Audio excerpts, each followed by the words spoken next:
दोनों देशों के रिश्तों में सुधार के संकेत। क्या रिहा होंगे पाकिस्तान की जेल में बंद 250 भारतीय? आज के लिए क्वेश्चन मार्क है और आज इस रिपोर्ट में हम समझेंगे कि आखिर पाकिस्तान की जेलों में बंद 250 लोग निकलेंगे या नहीं। पाकिस्तान की जेलों में कितने भारतीय हैं और भारत पाकिस्तान तनाव के बीच कैदियों की लिस्ट एक्सचेंज हो रही है। सिंधु जल संधि विवाद के बीच ये बड़ा कूटनीतिक कदम भी बताया जा रहा है। नमस्कार, आप देख रहे हैं इंडिया न्यूज और आपके साथ मैं हूं आंचल श्रीवास्तव। आज की रिपोर्ट खास है तो देखिएगा जरूर।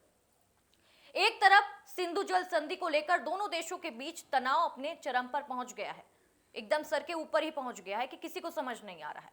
और दूसरी तरफ भारत और पाकिस्तान के बीच एक अहम मानवीय प्रक्रिया भी जारी है। दोनों देशों ने एक दूसरे की जेलों में बंद नागरिकों और मछुआरों की नई सूची का आदान प्रदान कर दिया है।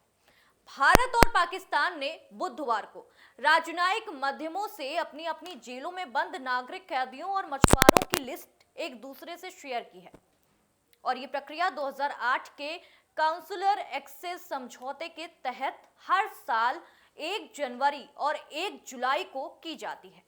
भारत ने पाकिस्तान को बताया कि उसकी हिरासत में 386 पाकिस्तानी नागरिक कैदी और 53 पाकिस्तानी मछुआरे हैं।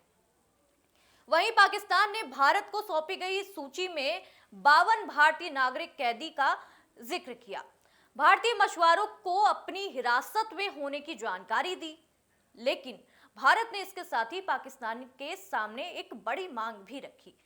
नई दिल्ली ने कहा कि 185 भारतीय नागरिकों और मछुआरों की सजा पूरी हो चुकी है, इसलिए उन्हें तुरंत रिहा कर स्वदेश भेजा जाए। भारत ने उन 13 भारतीय नागरिकों के लिए भी काउंसिल एक्सेस की मांग दोहराई जिन्हें अब तक ये अधिकार नहीं मिला था, लेकिन अब मिल चुका है। इसके अलावा भारत ने पाकिस्तान से अपील की कि रिहाई तक सभी भारतीय कैदियों और मछुआरों की सुरक्षा, देखभाल, स्वास्थ्य का पूरा ध्यान रखा जाए। भारत ने इस दौरान लापता और भारतीय रक्षा कर्मियों का मुद्दा भी उठाया, उनकी जल्द वापसी की भी मांग की और बार बार ये मांग दोहराई गई। विदेश मंत्रालय के मुताबिक भारत के लगातार कूटनीतिक प्रयासों का ही नतीजा है कि 2014 से अब तक पाकिस्तान से 2661 भारतीय मछुआरे और 78 भारतीय नागरिक कैदी सुरक्षित भारत लौट चुके हैं।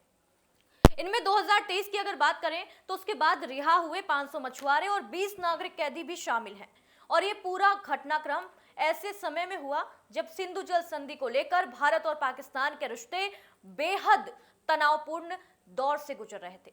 पहलगाम आतंकी हमले के बाद भारत ने संधि को निलंबित कर दिया और अपने जल प्रबंधन को लेकर नई रणनीति पर तेजी के साथ काम कर रहा है। अब ऐसे माहौल में कैदियों की सूची का ये नियमित आदान प्रदान ये बताता है कि राजनीतिक और सुरक्षा तनाव के बावजूद दोनों देशों के बीच कुछ मानवीय और राजनयिक प्रक्रिया अब भी जारी है।